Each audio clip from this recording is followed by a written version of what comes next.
How... How did you catch up with me so quickly? Are you sure you're Domon's disciples? You move even quicker than he does. Unless... I guess it's been a few years. Maybe his skills have improved again. Excuse me? We're the ones asking the questions here. First off, who are you? And what are you doing sneaking around these parts? You seem like bad news, mister! Bad news? I'll have you know I trained side by side with Domon back in the day, long before you ever showed up. I don't care to talk about that time anymore. But if you must know, I am Domon's senior. His senior? Wait, that means you must be... Anzai? Yes, that's me. Because I don't wish to see Domon or anyone else associated with him ever again. When we were young, we trained under the same swordmaster, studying Make-Yoshi Sui art together. I had begun training 5 years before him, and everyone looked up to me as a steady and dependable older disciple. Practitioners of Make-Yoshi Sui art seek to achieve stillness of mind, freedom from all agitation. So the majority of disciples are indifferent to rank and reward. I was no exception. But Domon was different. The first thing he did when he joined was go straight to our sensei and ask him, with a beaming smile on his face, how to become the best in the world. Sensei scolded him and told him that the art of the sword should not be used for such vain ends. Sensei said that coveting the title of the best swordmaster, barely days into his training, showed that he had a fickle mind, and that this would impede him from ever mastering the blade.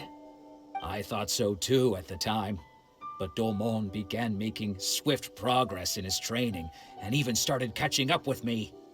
Only then did I realize that it was Domon who had long since freed his mind from all agitation. He was consumed by his singular desire to become the best in the world. He sought nothing less than perfection in the art of the sword, and nothing could deter him from this goal, no matter what stood in his way. Sure sounds like he meant business. So how come you don't want to ever see him again? Because until he arrived, I was convinced that I would succeed our sensei as the master of Make-Yoshi Sui art. Of all the disciples, I was the most gifted. I had trained the longest. Everyone had high expectations from me. Domon's arrival changed everything. When we sparred, I lost not just the match, but my pride and my status too. I fled the dojo that day and never looked back. Later, I heard that he sparred with Sensei too. Sensei was advanced in years by then, and unfortunately that match used up every last ounce of energy in his body. After that, I wanted nothing further to do with him. Deep down, though, I still respected his mastery of the blade and his commitment to the art of the sword. So, when I heard rumors that he had lost his mind, my first reaction was to dismiss them as false. How could he, of all people, have lost his mind? His mind was the sharpest of them all. He had practiced Make-Yoshi Sui art to perfection. I decided to quietly come and see if it were true. Then, to my complete astonishment, I heard him call my name. I thought mine was a name he had long since forgotten. So you see, I came here not to cause him any harm. I just wanted to see for myself. Okay, you've heard my story. You should get back now. The exorcism is probably finishing. Seems like we got it wrong this time.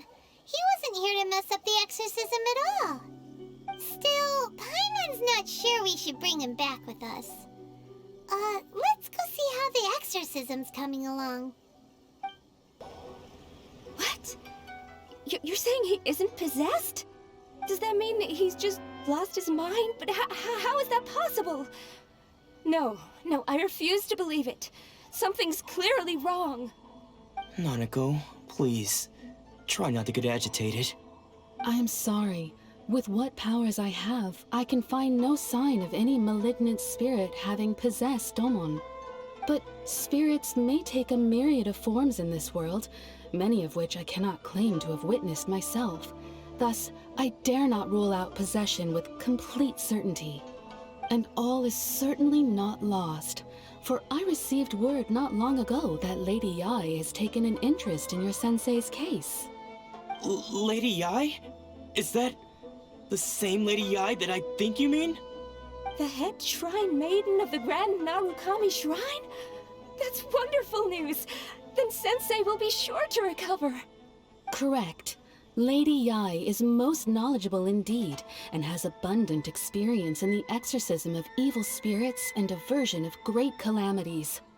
I am unable to say for certain whether an evil spirit has possessed your sensei, but Lady Yae can give a conclusive verdict. Excuse me, Miss Inagi, but I must ask, should we prepare a greeting gift for Lady Yae? That won't be necessary. All that is required of you is your timely arrival at the Grand Narukami Shrine. Lady Yae does not like to be kept waiting. I must leave now, but we will meet soon at the shrine. I wish Domon a full and speedy recovery. Who'd have thought Lady Yae herself would have taken notice of our sensei's case? Do you mean to say that Sensei isn't renowned enough to deserve Lady Yae's attention? No, that's not what I meant at all. You misunderstand me. I just mean this is Lady Yae, the head shrine maiden. She has direct and close contact with the almighty Shogun herself. Anyway, you should join us too, tomorrow. Given that you've traveled all this way just to meet our sensei, we, the disciples of Meikyo Shisui Art, will do our best to help you. Sure! After all, everyone seems pretty excited about Lady Yae. We're curious to meet her too. Who knows? Maybe we'll be able to find out a thing or two about the Raiden Chokan from her.